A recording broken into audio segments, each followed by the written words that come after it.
여러분 오늘 저녁 식탁에 오를 한우 스테이크가 오늘 하루 당신의 스마트폰보다 더 많은 데이터를 생성하면서 집까지 왔다고 하면 믿으시겠어요? 하하, 아마 다들 안 믿으실 겁니다. 마트 정류 코너에 서서 그 붉은 조명 아래 놓인 고기들을 보면 상상이 잘 안 가거든요. 맞아요. 우리는 흔히 그 고기 가격표가 단순히 눈에 보이는 그 하얀 마블랭의 차이에서 온다고 생각하잖아요. 네, 저도 예전엔 그렇게 생각했거든요. 그런데 오늘 우리가 파헤쳐볼 자료들은 완전히 다른 이야기를 하고 있습니다. 그러니까요. 평범한 소고기가 수입육을 압도하는 약간 그 매력적인 프리미엄 한우 브랜드로 탈바꿈하는 과정은 단순히 좋은 환경에서 소를 키우는 걸 넘어서더라고요. 그렇죠. 그것은 눈에 보이지 않는 데이터, 시간, 그리고 온도가 엄청 촘촘하게 얽힌 고도의 매트릭스에 가깝습니다. 그래서 오늘 우리의 미션은 바로 이 가치사슬, 즉 밸류체인에 숨겨진 마케팅 전략과 과학을 완전히 해체해보는 겁니다. 자, 그럼 본격적으로 파헤쳐 볼까요? 네, 좋습니다. 우리가 분석할 자료들을 쫙 펼쳐놓고 보면요. 과거의 유통과 현대의 유통 사이의 거대한 패러다임 전환이 가장 먼저 눈에 띕니다. 패러다임 전환이요? 약간 유통 방식 자체가 아예 달라졌다는 뜻인가요? 맞아요. 예전에는 소를 도축해서 소비자에게 전달하는 과정이 그저 물건을 이동시키는 물리적인 물류 경로에 불과했잖아요. 아, 그냥 트럭에 싣고 옮기는 거야? 단계가 늘어날수록 유통 마진만 턱턱 붙고. 네, 비용만 비효율적으로 증가했죠. 하지만 지금의 밸류체인은 완전히 다릅니다. 생산부터 최종 소비자에 이르기까지 모든 단계가 거대한 무대로 변모했어요. 무대요? 어떤 무대를 말씀하시는 거죠? 원물에 새로운 가치를 부여하고 증폭시키는 무대죠. 특히 육류처럼 부패하기 쉬운 생물을 다루는 산업에서는 이 가치 증폭 과정이 생존 그 자체를 의미하거든요. 아, 그래서 그 가치 증폭의 첫 번째 무대가 바로 생산자, 그러니까 농가에서 시작되는 거군요. 제가 자료를 읽으면서 진짜 흥미로웠던 게 있어요. 어떤 부분이죠? 요즘 농가들은 자신들을 단순히 도축장에 고기를 대주는 하청업체나 원물 공급처로 생각하지 않더라고요. 그렇죠. 아예 마인드 자체가 다릅니다. 네, 여기가 바로 브랜드의 서사와 차별화가 탄생하는 기점이더라고요. 약간 그 스페셜티 커피에서 원두산지 따지는 거랑 비슷한 느낌이었어요. 오, 아주 정확한 비유입니다. 농가는 이제 철저한 기획자 역할을 하고 있거든요. 자료에 등장하는 남도규리 한우 사례를 깊이 들여다보면 딱 알 수 있습니다. 아, 남도규리한우 이름부터 벌써 좀 다르잖아요. 네, 단순히 우리는 소를 정성껏 키웁니다. 이런 감정적인 호소에 머물지 않아요. 소고기의 맛, 특히 지방 풍미를 결정하는 가장 과학적인 요소인 사료를 전면에 내세웁니다. 남도라는 그 특정한 청정 지역의 기후적 특성에다가 귀리라는 독자적인 사료 배합 비율을 결합한 거네요. 맞습니다. 그렇게 해서 고유의 브랜드를 구축하는 거죠.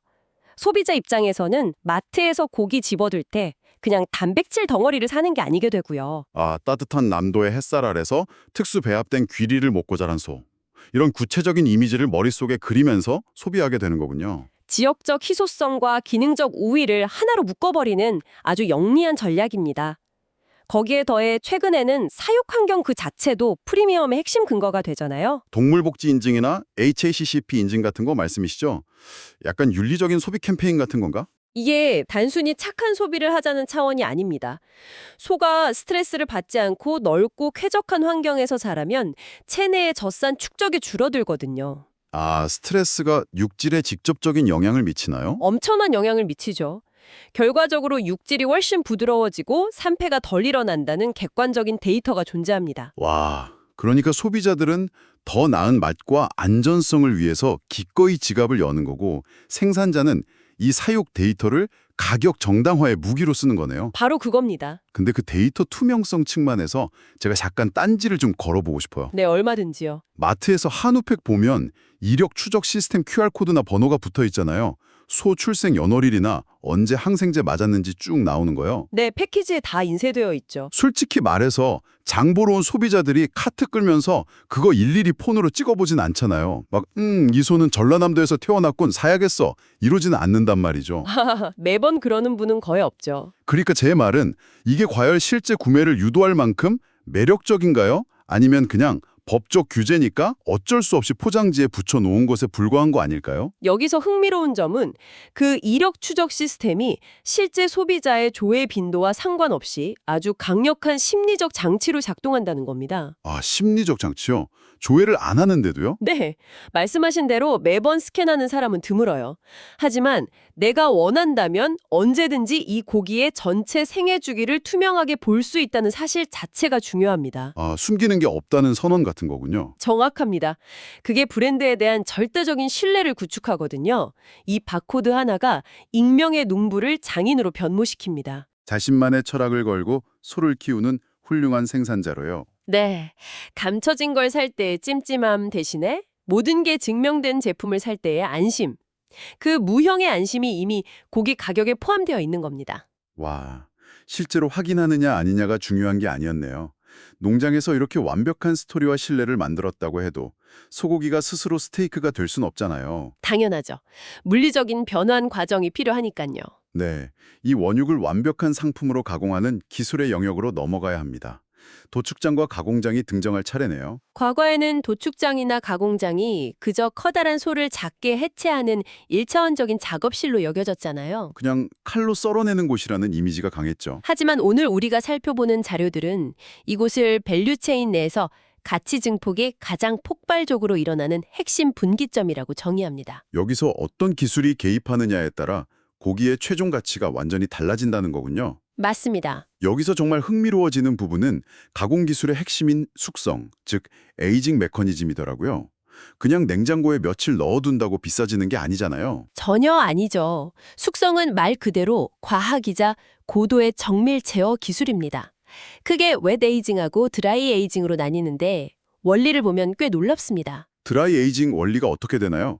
요즘 엄청 유행이잖아요. 고기를 공기 중에 노출시킨 상태로 특정한 온도와 습도를 유지하면서 수주에서 수개월을 기다립니다. 그냥 두은 게 아니군요. 네, 이 기간 동안 고기 자체의 자연 효소가 질긴 근육 섬유를 서서히 분해해서 육질을 극한으로 부드럽게 만들어요. 그리고 수분이 증발하면서 아, 감칠맛을 내는 아미노산이 꽉 차오르게 되는 거네요. 맞습니다. 근데 겉은 딱딱하게 말라 비틀어져서 결국 깎아내버려야 하고 수분 날아가서 전체 무게도 엄청나게 줄어들잖아요. 엄청나게 줄죠. 절반 가까이 날아가기도 합니다. 아니 그럼 파는 사람 입장에서는 팔 수 있는 고기 양이 확 줄어드는 건데 도대체 어떻게 수익이 나는 건가요? 바로 그 손실된 무게와 완벽한 온도 제어 시설을 가동하며 버텨낸 시간이 프리미엄 가격으로 치환되는 겁니다. 아, 그 잃어버린 무게만큼 가격을 확 올려받는 거군요. 그렇죠. 소비자들은 농축된 블루치즈나 견과류 같은 특유의 풍미, 그리고 그 과학적 기다림의 가치에 지불을 하는 거니까요. 숙성이라는 기술이 진짜 평범한 단백질을 미식의 영역으로 끌어올리는 아주 강력한 무기가 되는 순간이네요. 맞습니다. 가치를 뻥튀기 하는 거죠. 저는 이 과정을 보면서 가공장이 고기를 자르는 곳이라기보다는 원석을 깎는 정밀한 다이아몬드 세공소 같다는 생각을 했어요. 다이아몬드 세공소. 아주 적절한 표현입니다. 농가가 캔 원석을 여기서 소비자가 원하는 형태로 가치를 높이잖아요. 예전처럼 그냥 국거리 한 근, 구이용 한 건 주세요 하던 시절이 아니더라고요. 소비자 맞춤형 정밀 가공의 힘이죠. 요즘 1인 가구가 늘어나면서 고기를 아주 작은 단위로 진공소 포장하거나 용도에 따라 두께를 밀리미터 단위로 조절하거든요. 밀리미터 단위로요? 예를 들면 어떤 식으로요? 샤브샤브용은 육수에서 순식간에 익도록 종이장처럼 얇게 점이고 스테이크용은 가정용 프라이팬에서도 겉바속촉으로 구울 수 있게 최적의 두께로 잘라냅니다. 와, 소비자 입장에서는 칼질 한번 할 필요 없이 포장만 뜯어서 바로 요리할 수 있는 극강의 편의성을 사는 거네요. 그렇죠. 게다가 요즘은 가공장들이 자신들의 티끌 하나 없는 위생적인 시설이나 첨단 로봇팔이 고기를 분류하는 모습을 마케팅에 적극 활용합니다. 아, 저도 그 영상 본 적 있어요. 예전엔 도축장 하면 좀 혐오시설 느낌이 있었는데 이제는 브랜드의 자부심을 보여주는 첨단 실험실 느낌이더라고요. 그 위생과 기술의 시각화가 바로 소비자에게 던지는 가장 강력한 품질 보증서가 되는 겁니다. 자, 다이아몬드처럼 완벽하게 세공되고 숙성된 한우가 준비됐습니다. 그런데 여기서 치명적인 약점이 하나 발생하죠. 고기는 철저하게 생물이라는 거잖아요. 아주 치명적인 약점이죠. 공장에서 아무리 완벽하게 세공을 해놔도 그 순간부터 부패와의 싸움이 시작되니까요. 이 완벽한 상태를 유지한 채로 어떻게 당신의 집 앞까지 갈 수 있을까요? 유통 단계로 넘어갈 차례군요. 여기서 성패를 가르는 절대적인 키워드는 단연 콜드체인입니다. 콜드 체인, 온도 유지 시스템을 말하는 거죠? 네, 생산부터 최종 판매까지 전 과정을 섭씨 0도에서 4도 사이에 일정한 저온으로 완벽하게 유지하는 시스템입니다. 저는 이 물류 과정을 보면서 마치 장기 이식 수송 작전이나 얼음으로 만든 바통을 들고 뛰는 이어덜리기 같다는 생각을 했어요. 얼음 바통이요? 아, 비유가 찰떡이네요. 창고가 2도로 유지되고 트럭이 2도라도 매장 냉장고로 옮기는 10분 동안 15도 상온에 노출되면 바통이 녹아내리는 거잖아요. 맞습니다. 그 짧은 온도의 틈이 생기는 순간 앞서 농가와 가공장에서 쌓아 올린 수십만 원짜리 가치 증폭이 완전히 붕괴되어 버리니까요. 청취자 여러분도 요새 로켓 배송이나 새벽 배송에 너무 익숙해져 있으니까 고기도 빨리 오면 좋은 거 아니야? 하실 텐데 일반 공산품과는 차원이 다르잖아요. 이것을 더 큰 관점에서 연결해 보면 이들의 유통은 단순한 물리적인 물류 운송이 아닙니다. 최근 육류 유통에서 가장 눈에 띄는 변화가 뭔지 아시나요? 글쎄요. 배송 속도가 엄청 빨라졌다는 거? 그것도 맞지만 복잡했던 도매, 중도매 과정을 싹 걷어낸 D2C, 즉 생산자나 가공업자가 소비자와 직접 만나는 직거래 모델의 부상입니다. 아, 중간 단계를 확 줄인 거군요. 그럼 마진이 꽤 많이 남겠네요. 그렇죠. 근데 이들은 그 절감된 비용을 그냥 챙기는 게 아니라 콜드체인을 유지하기 위한 혁신적인 포장 기술과 인프라에 재투자합니다. 예를 들면 진공 포장이나 아이스팩 같은 거 말씀하시는 거죠? 네, 산소 접촉을 완전히 차단하는 스킨 진공 포장, 온도를 오래 유지하는 친환경 상변화 아이스팩 같은 데 돈을 쓰는 거죠. 아, 그래서 오늘 아침 도축한 고기를 내일 저녁 식탁에 올립니다 같은 속도 마케팅이 가능한 거군요. 맞습니다. 유통 단계가 줄었기 때문이죠. 나아가서 고기가 이동하는 모든 과정의 온도가 실시간 데이터로 기록되고 재고 상황이 시스템에 다 통합됩니다. 그게 다 데이터화가 되는 거예요? 그럼요. 그래서 현대 육류 유통은 그저 고기를 나르는 게 아니라 이 고기가 얼마나 완벽하게 관리되었는지를 증명하는 거대한 정보의 흐름이라고 보셔야 합니다. 와, 얼음장 같은 온도를 유지하며 방대한 데이터의 호의를 받고 당신의 동네까지 무사히 도착했습니다. 이제 드디어 최종 보스인 소비자와 마주하는 마지막 무대네요. 유통의 종착지인 소매 채널, 즉 리테일 단계죠. 자료들을 보니까 여기가 진짜 수입육이랑 한우가 피 튀기게 싸우는 격전지더라고요. 브랜드 마케팅의 완성이 여기서 이루어지던데요. 그래놓고 소비자가 달라는 대로 저울에 달아서 비닐에 담아주는 게 끝이었잖아요. 그렇죠. 삼겹살 10,000원어치요 하면 쓱 썰어주시고. 하지만 이제 소매 채널은 한우라는 브랜드가 완성되는 체형의 공간입니다. 가장 돋보이는 변화 중 하나가 매장 내 미트 소믈리에 같은 전문가 제도의 도입이에요. 와인 소믈리에는 익숙한데 미트 소믈리에는 확실히 흥미롭네요. 고기를 썰어주는 게 아니라 큐레이터 역할을 한다는 거잖아요. 그렇죠. 여러분은 마트에서 고기 살 때 전문가가 다가와서 오늘 들어온 이 안심은 3주간 드라이 에이징을 거쳐 치즈 향이 강합니다. 구운 버섯을 곁들이세요. 이런 팁 전수 받아보신 적 있나요? 이것은 중요한 질문을 던집니다. 판매자가 그저 고기 썰어주는 사람인지 아니면 브랜드의 얼거리자 미식의 가이드인지에 따라 소비자가 느끼는 가치는 천지차이거든요. 식재료뿐만 아니라 전문가의 컨설팅이라는 서비스를 같이 사는 거네요. 확실히 수입육이랑은 아예 다른 차원의 시장이 되어버리네요. 네, 게다가 요즘 프리미엄 정육점들 가보면 명품 부티크난 전시장 같아요. 맞아요. 벽면에 대형 유리 숙성고 있어서 핏빛 고기가 예술작품처럼 전시되어 있고 한쪽에서는 셰프 복장한 전문가가 소 반마리를 해치하는 작업을 막 퍼포먼스처럼 보여주기도 하고요. 고기를 사는 행위 자체가 하나의 엔터테인먼트가 되는 거죠. 진짜 놀라웠던 건 오프라인이랑 온라인 스마트폰 앱을 매끄럽게 연결하는 O2O 전략이었어요. 초개인화된 서비스를 제공하더라고요. 아주 치밀하죠. 예를 들어 오프라인 매장에서 특수 부위인 살치살을 샀다고 해보죠. 이 구매 데이터가 브랜드 앱으로 바로 전송됩니다. 네네. 며칠 뒤에 포동 가임이 오는 거예요. 지난번 살치살 잘 드셨나요? 이번 주는 식감이 비슷한 체크살이 아주 좋게 숙성됐습니다. 이 레시피로 스테이크 도전해보세요 하고요. 와, 완전 개인 비서네요. 내 입맛 다 파악하고 있다가 딱 좋은 타이밍에 다음 소비를 유도하는 거잖아요. 그렇죠.